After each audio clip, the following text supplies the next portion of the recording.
Bismillahirrahmanirrahim. Assalamualaikum warahmatullahi wabarakatuh. Alhamdulillah Rabbil alamin. Allahumma salli wa sallim ala sayyidina Muhammadin wa ala alihi wa ashabihi ajma'in. Rabbi shrah li sadri wa yassir li amri wa hlul 'uqdatam min lisani yafqahu qawli. Subhanaka la ilma lana illa ma 'allamtana innaka antal alimul hakim. اللهم ارزقنا فهم النبيين وحفظ المرسلين وإلهام الملائكة المقربين. اللهم أغننا بالعلم وزينا بالحلم وأكرمنا بالتقوى وجملنا بالعافية. لا حول ولا قوة إلا بالله العلي العظيم. والحمد لله رب العالمين. نوينا التعلم والتعليم والتذكر والتذكير والنفع والانتفاع والإفادة والاستفادة والحث على التمسك بكتاب الله تعالى وسنة رسوله والدعاء إلى الهدى والدلالة على الخير ابتغاء وجه الله ومرضاته وقربه وثوابه سبحانه وتعالى. الفاتحة. أعوذ بالله من الشيطان الرجيم. بسم الله الرحمن الرحيم. الحمد لله رب العالمين الرحمن الرحيم مالك يوم الدين. إياك نعبد وإياك نستعين.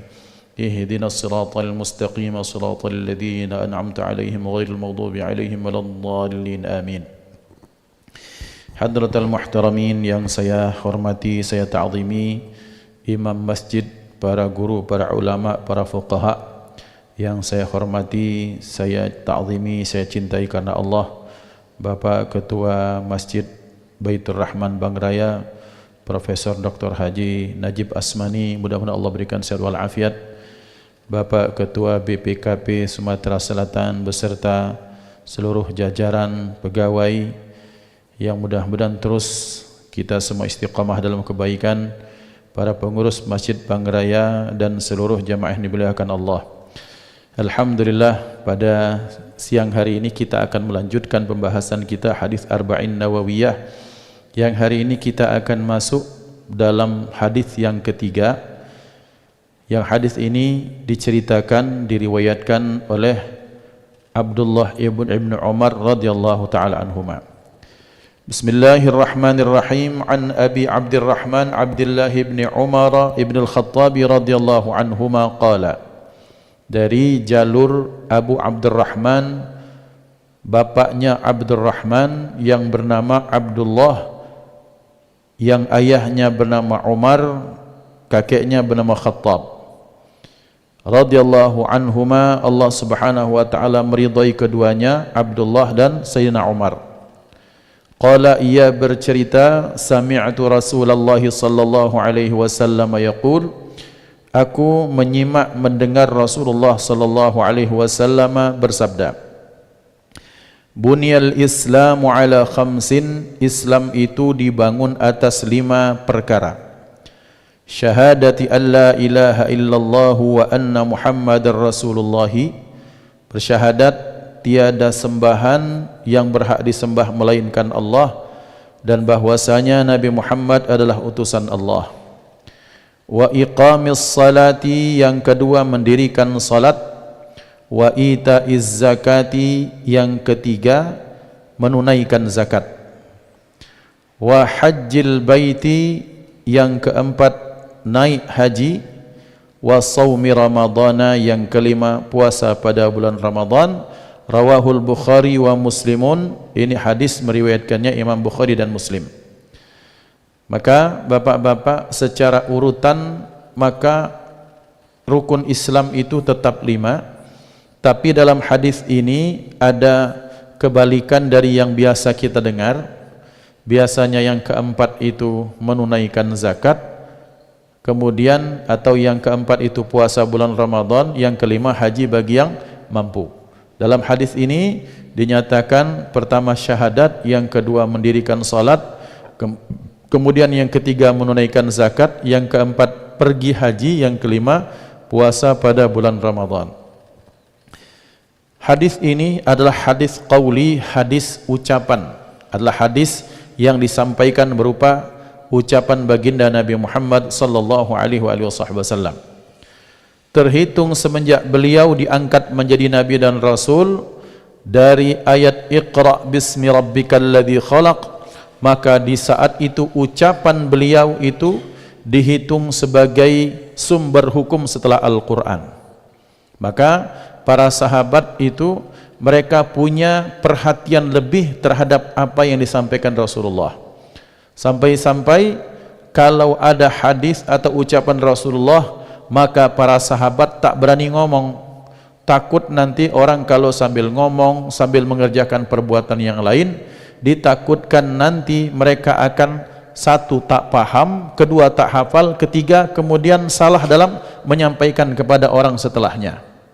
Maka dikatakan Imam Al-Ghazali, runutan-runutan atau fase-fase orang ingin menuntut ilmu itu ada 5, kata beliau minimal. Yang pertama as-samtu, yang pertama diam.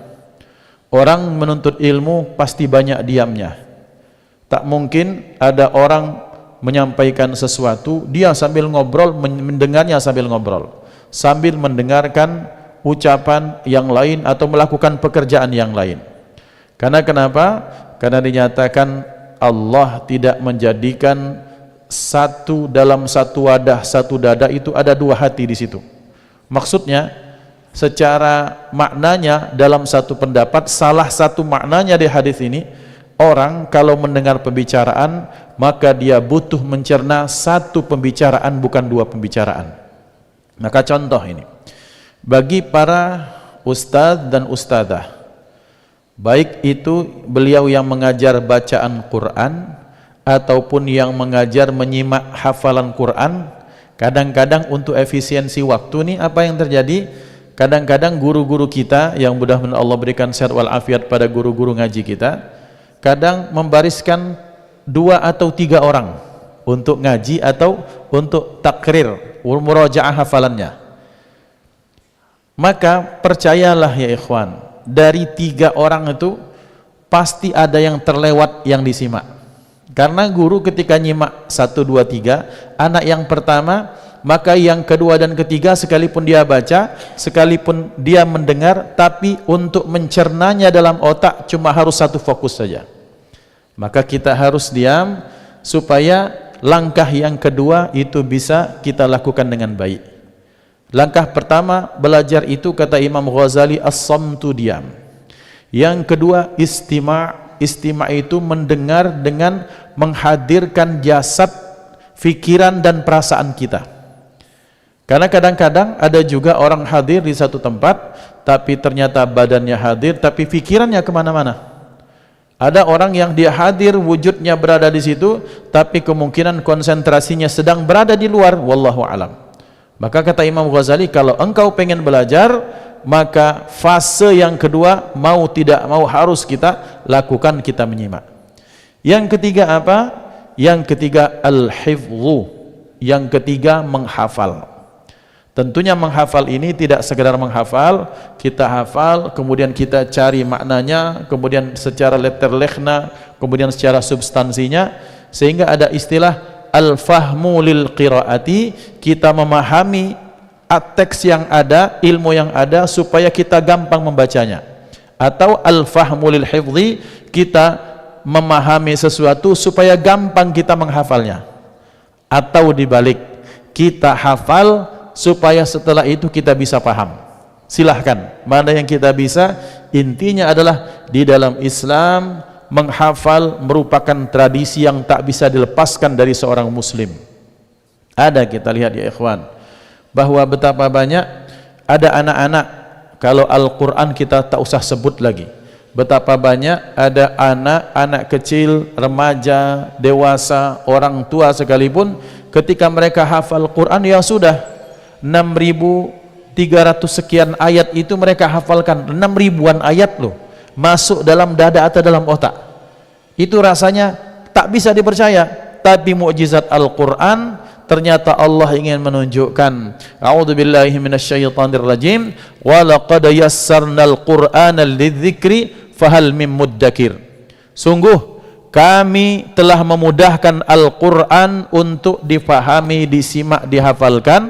Adakah yang mau memikirkan, menghafalkan, mempelajarinya? Kata firman Allah. Maka berarti Bapak ini dimuliakan Allah Subhanahu wa taala, betapa ternyata Al-Quran menjadi mukjizat yang luar biasa. Menghafal, siapapun dia, kelebihan Al-Quran, dia faham atau tidak, Arab atau bukan Arab, maka dia dimudahkan Allah untuk menghafal Al-Quran. Tentunya tradisi menghafal ini tidak sekadar menghafal, tapi diajarkan pula hal-hal yang mendukung supaya hafalan tersebut kuat. Apa misalnya? Hidup prihatin, yang kedua sungguh-sungguh, yang ketiga istiqamah, yang keempat disiplin, yang kelima ketulusan, keikhlasan, dan yang seterusnya. Intinya adalah kita lihat betapa dengan tradisi menghafal ini Islam mencapai puncak kejayaan. Ada musabaqah hifdzil Quran 30 juz. Mudah-mudahan kalau Sumatera Selatan jadi tuan rumah, Masjid Baitur Rahman kita ini menjadi salah satu tempat event ini diadakan. Wabil khusus tilawah ataupun hifdzil Quran. Kita akan lihat anak-anak kecil-kecil itu sudah hafal 10 juz, 20 juz, 30 juz, Masya Allah. Yang nyimaknya juga para hafal Quran. Jadi kalau anaknya salah, sang guru kadang seperti mengantuk, salah, disuruh diulangin lagi. Lihat, tradisi menghafal merupakan satu dari sekian banyak kelebihan tradisi ilmu dalam Islam. Setelah itu ada musabaqah hifdzul hadis, menghafalkan hadis Rasulullah sallallahu alaihi wasallam. Sebentar lagi ini Sumatera Selatan akan mengadakan seleksi tilawatil Quran dan hadis. Itu nanti akan diadakan di Kabupaten Pali setelah Lebaran. Hadisnya itu kalau untuk musabaqah menghafal hadis ada 2. Ada 100 hadis dengan perawi-perawinya, an Abi Hurairah an sampai Nabi Muhammad. 100 hadis. Ada tanpa perawi 500 hadis, Masya Allah, bayangkan. Dan banyak anak-anak itu setelah hafal Quran mereka menghafal hadis. Karena kenapa? Dalam sejarah, dalam keilmuan Islam ada satu istilah yang kita kenal, Al-Hafidh Ibnu Hajar, Al-Hafidh As-Suyuti, Al-Hafidh Ibnu Rajab Al-Hambali, Al-Hafidh Al-Hafiz dalam dunia Islam bukan orang yang hafal Quran, tapi Al-Hafidh itu adalah orang yang hafal ribuan bahkan puluhan ribu hadis. Jadi sudah bukan Quran lagi, tapi mereka hafal hadis. Selesai hadis, ternyata betapa banyak ada santri-santri anak-anak kita yang hafal ada satu matan dalam gramatikal bahasa Arab di ilmu nahwu, itu namanya Alfiyah Ibnu Malik. Alfiyah Ibnu Malik 1000 bait tentang ilmu nahwu, tentang subjek, predikat, objek, kemudian tentang pelaku, tentang objeknya segala macam, kata benda, kata kerja, itu dibikin syair oleh pengarangnya sejumlah 1000 bait, dan santri kita orang-orang Indonesia banyak yang hafal. Maka tradisi menghafal merupakan kekayaan yang mahal harganya. Maka orang kalau pengen belajar sungguh-sungguh, salah satunya harus ada tradisi menghafal. Tidak sekedar memahami saja, karena kadang-kadang kalau kita memahami, maka kita akan salah menggunakan pembahasannya. Kadang-kadang misalnya ada dalam bahasa misalnya, ada yang misalnya tegak, ada yang bilang berdiri. Karena dia mengambil substansi bahwa kalau tegak berdiri itu sama. Padahal dalam bahasa Arab antara tegak dan berdiri itu beda maknanya, beda pembahasannya. Nah, saking hati-hatinya, bahkan kata-kata apapun itu diperhatikan dengan sangat serius. Tradisi menghafal. Setelah diam, menyimak, menghafal dalam rangka memahami, baru kita mengamalkan. Jadi apa yang kita pelajari, kita hafal, kita pahami, kita amalkan dengan baik, dengan benar, sesuai dengan aturannya. Yang berikutnya, an-nashru, menyebarkan itu ilmu. Karena kita tidak ingin ilmu, kebaikan, apapun itu bentuknya, hanya terhenti kepada kita. Maka bagi seorang muslim mukmin, maka kebaikan apapun, dia ingin saudaranya sesama mukmin melakukan kebaikan yang sama. Dalam bahasa sederhana, kita tak pengen bahwa yang masuk surga itu cuma sedikit orang, kita pengen yang masuk surga itu sebanyak-banyaknya manusia. Apakah itu kawan kita, tetangga kita, keluarga, itu pasti orang yang kita kenal, yang tak kita kenal, selama dia satu akidah, kita tak ingin dia bergelimang dalam kesalahan dan dosa. Maka kita ingatkan mereka, salah satunya dengan ilmu apapun kita sebarkan, kita bagi kepada mereka. Maka dalam Islam baru di akhir-akhir kurun-kurun terakhir inilah ada istilah huququt tabi'i, hak cetak, kemudian copyright di dalam Islam itu baru diadakan. Zaman dahulu para ulama, Imam Bukhari, Imam Muslim, Abu Daud, Tirmidzi, Nasai, Ibnu Majah, Imam Ahmad bin Hanbal, Imam Malik, Imam Syafi'i, tak pernah buku ini harus sekian eksemplar dicetak, harus kepada saya royaltinya, tidak ada. Karena mereka menyampaikannya, menyebarkannya atas dasar kasih sayang kepada sesama muslim. Lihat, diam, menyimak, menghafal, mengamalkan dan menyebarkan, menyampaikan kepada yang lain. Maka hadis ini adalah hadis dalam bentuk qauli, ucapan yang oleh para sahabat disebarkan kepada sahabat yang lain maupun kepada generasi di bawahnya, itu tabi'in.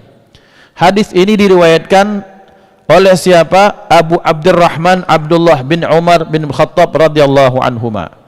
Namanya, kunyahnya, julukannya Abu Abdurrahman karena beliau punya salah satu anak yang diberi nama Abdurrahman.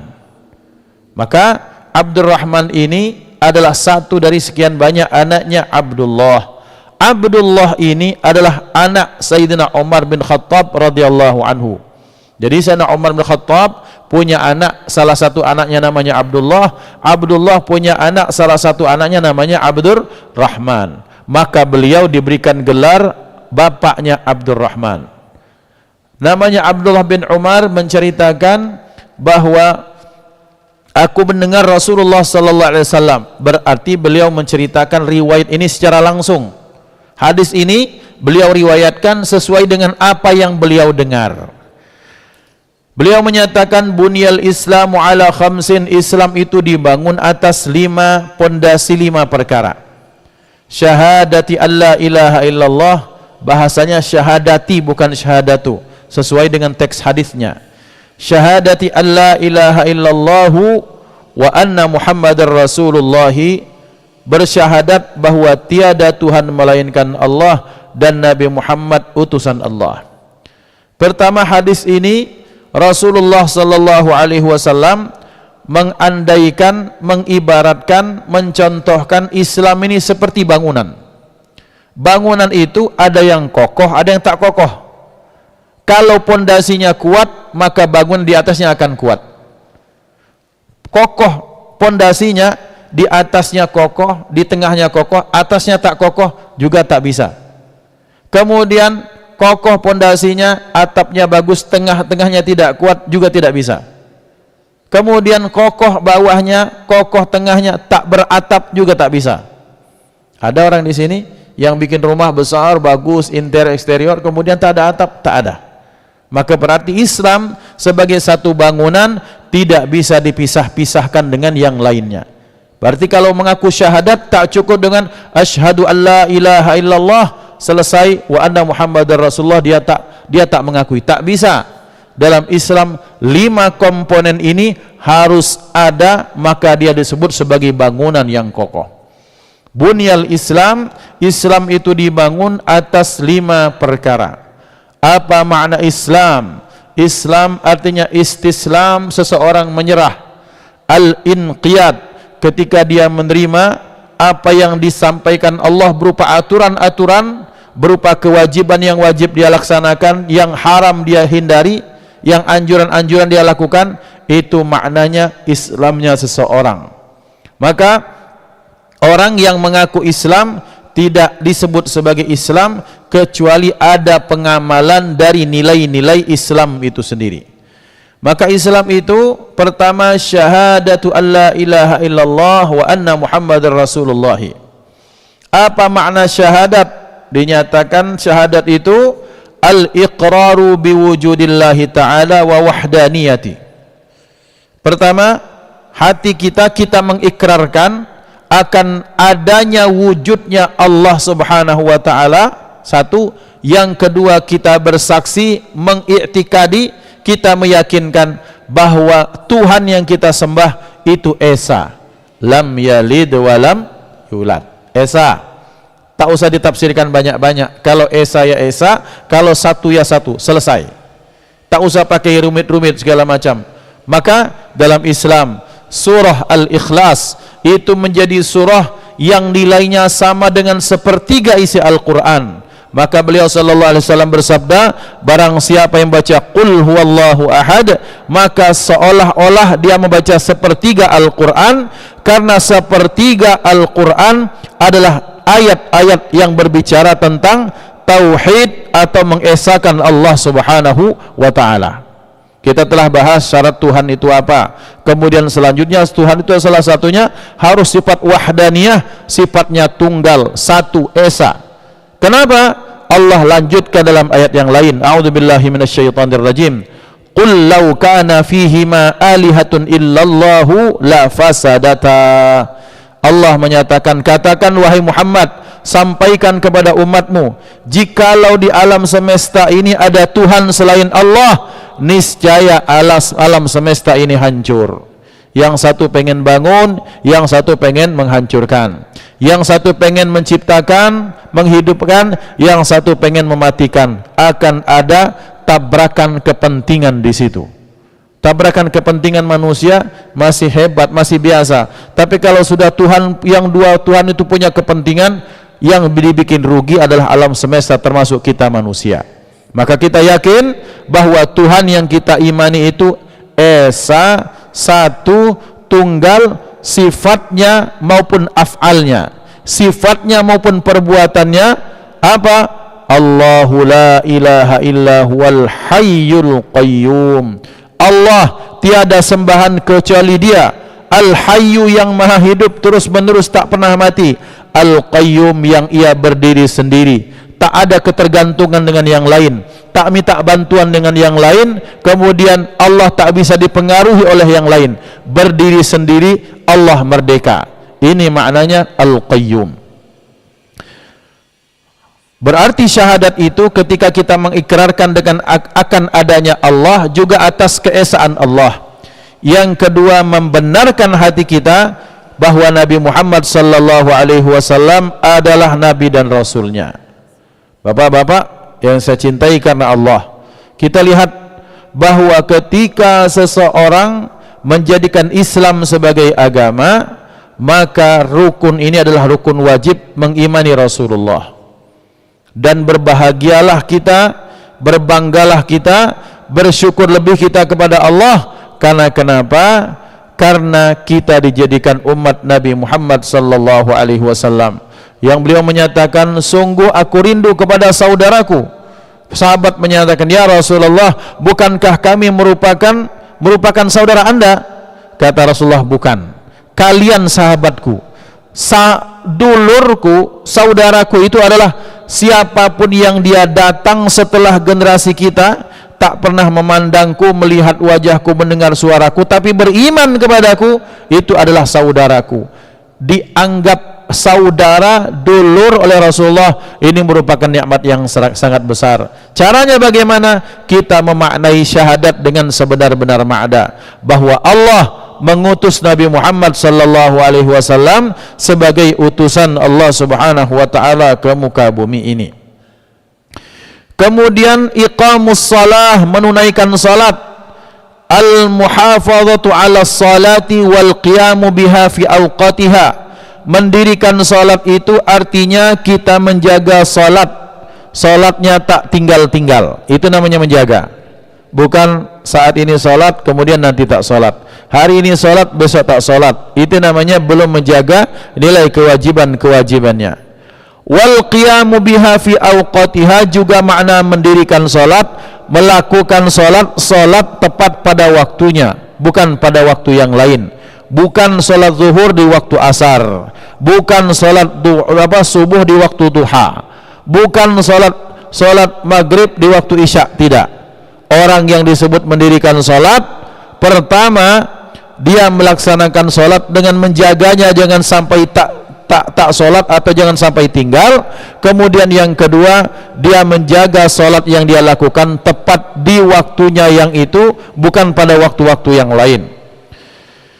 Kemudian wa ada'uha kamilatan bi syurutiha wa arkaniha, berikutnya makna mendirikan salat itu ketika kita salat maka kita penuhi hak kewajiban, syarat, rukun bagi seorang muslim untuk sholat. Sholat ini bagaimana aturannya, mana yang harus ditutup, apa yang harus dikerjakan, apa yang tak boleh dikerjakan. Maka orang yang bersyahadat, maka dia yakin bahwa bagian dari ajaran Islam adalah menjalani apa yang diperintahkan Allah dan diperintahkan Rasulullah. Dengan cara apa? Dengan cara kita mendirikan sholat, yang arti mendirikan itu apa? Melaksanakannya secara sempurna sesuai dengan syarat dan rukunnya. Syarat rukun sholat salah satunya tumakninah, tenang.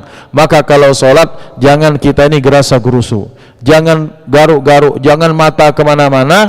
Karena orang ketika melakukan gerakan, entah dia setuju atau tidak, sepakat atau tidak, orang yang bergerak untuk melakukan sesuatu biasanya karena ada perintah di otaknya. Ada misalnya saya lagi kegatalan, kemudian lagi takbir Allahu Akbar, kemudian ada yang gatal, bergaut-gaut. Gatal itu adalah penyebab seseorang untuk bergerak. Kapan dia bergerak? Ketika otaknya memerintahkan untuk bergerak. Tapi saking cepatnya perintah itu, sepersekian detik, sehingga dia langsung perintah, dia laksanakan gerak. Berarti orang yang banyak bergerak, otaknya memerintahkan banyak melakukan sesuatu, berarti dia tidak fokus. Ini maknanya mengapa dalam mazhab Syafi'i seseorang kalau sholat tak boleh banyak bergerak, karena orang yang banyak bergerak berarti pikirannya itu kemana-mana. Kemudian wa mura'atu adabiha wa sunaniha, menjaga, memperhatikan adab-adab dan sunnah-sunnah sholat. Aturan-aturan, nilai standar kepantasan sholat dia penuhi. Bertemu dengan teman di luar, dia pakai baju kaos biasa, bukannya kita tiap-tiap menghargai kawan, mungkin alasannya di rumah biar bisa bergerak, kemudian alasannya hari panas pakai baju kaos. Tapi tak mungkin dong kita bertemu dengan para pejabat, bertemu di acara besar. Ini masjid Bapak Baitur Rahman Bang Raya ini mengadakan Isra Mi'raj. Ujuk-ujuk kita merasa sudah dekat dengan pengurus masjid, kita merupakan isi masjid Baitur Rahman, datang di acara Isra Mi'raj, acara yang formal, dengan pakai baju kaos, bahkan baju ada yang merek Angso di belakang itu. Tak mungkin.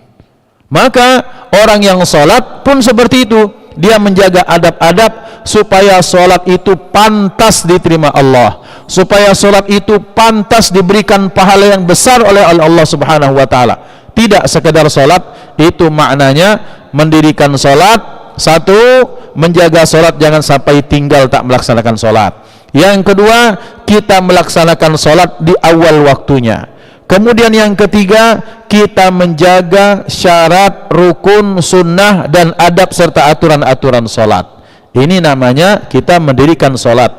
Yang berikutnya, makna mendirikan sholat itu sebagaimana firman Allah Subhanahu wa ta'ala, a'udzubillahi minasyaitonirrajim, wa'mur ahlaka bis-salati wastabir 'alaiha la nas'aluka rizqan nahnu narzuquk, atau kama qala Allah.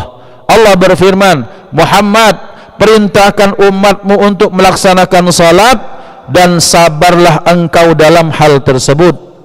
Itu berarti makna mendirikan salat merupakan kewajiban kepala keluarga untuk mengingatkan anggota keluarganya. Itu satu. Yang kedua, salat itu sekalipun cuma 5 menit tapi ternyata menegakkannya butuh seumur hidup. Berarti mendirikan salat salah satunya kita menjadikan sholat itu menjadi bagian dari kehidupan anak dan keturunan kita. Kalau orang tua merasa wajib sholat, itu berarti hasil didikan bapak ibunya. Berarti kita bagaimana ketika kita menanamkan bahwa sholat itu wajib, nah sholat itu begini begitu, sang anak menjadi kesadarannya, maka ini namanya kita mendirikan sholat.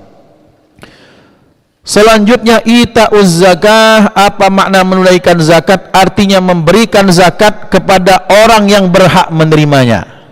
Berarti pengurus tahu bahwa yang berhak menerima syaratnya bagaimana. Tidak sekadar teoritis, tapi verifikasi langsung di lapangan.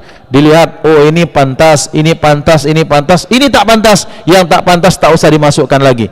Itu satu. Yang kedua, orang yang katanya pengen berhak atau bisa menerima zakat, kadang-kadang kita harus meminta pengertian yang tinggi dan banyak daripada masyarakat.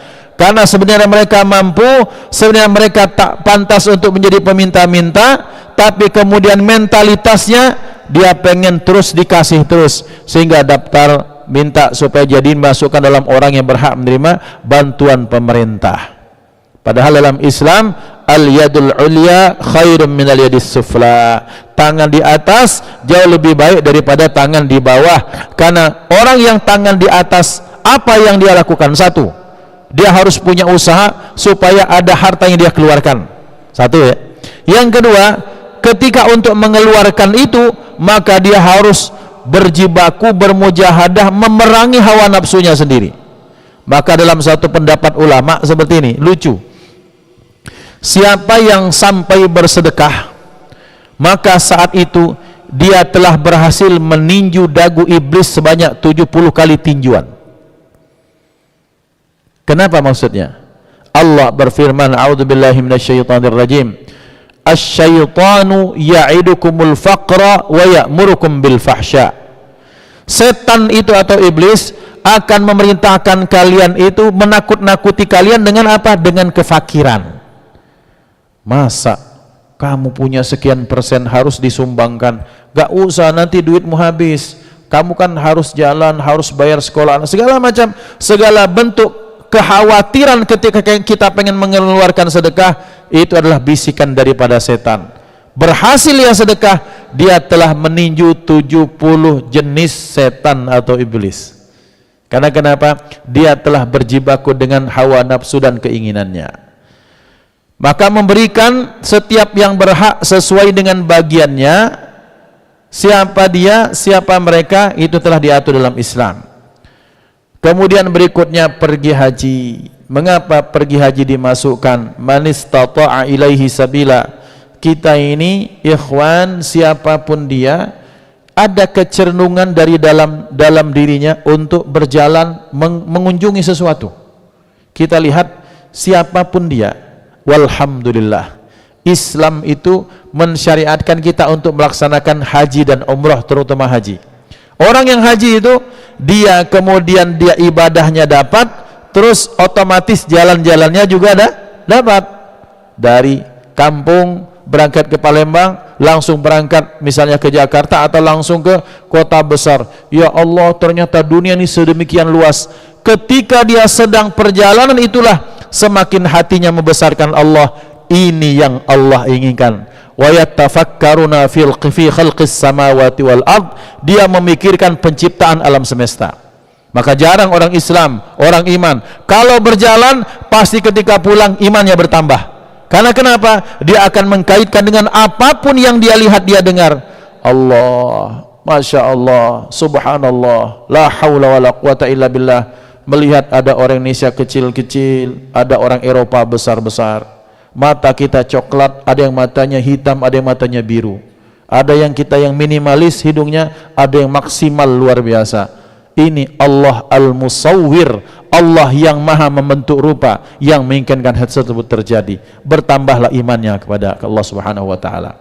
Yang kelima, puasa di bulan Ramadan, dan mudah-mudahan Allah sampaikan usia kita kepada bulan Ramadan. Bulan di mana menjadi ajang bagi kita untuk melakukan amal sebanyak-banyaknya, untuk mendapatkan derajat ketakwaan yang paling tinggi, paling mulia di sisi Allah. Dan mudah-mudahan Allah izinkan kita semua untuk memasuki Ramadan dalam kondisi sehat walafiat, diberikan taufik, inayah, hidayah, sehingga dimudahkan diri kita untuk melakukan kebaikan di dalamnya. Amin Allahumma amin. Ini pembahasan hadis yang ketiga, mudah-mudahan manfaat. Atas kesalahan kami mohon maaf kepada Allah, kita mohon ampun. Kita tutup dengan kafaratul majlis. Subhanallahi wa bihamdihi, subhanakallahumma wa bihamdika, asyhadu an la ilaha illa anta astaghfiruka wa atubu ilaik. Tsumma assalamu alaikum warahmatullahi wabarakatuh.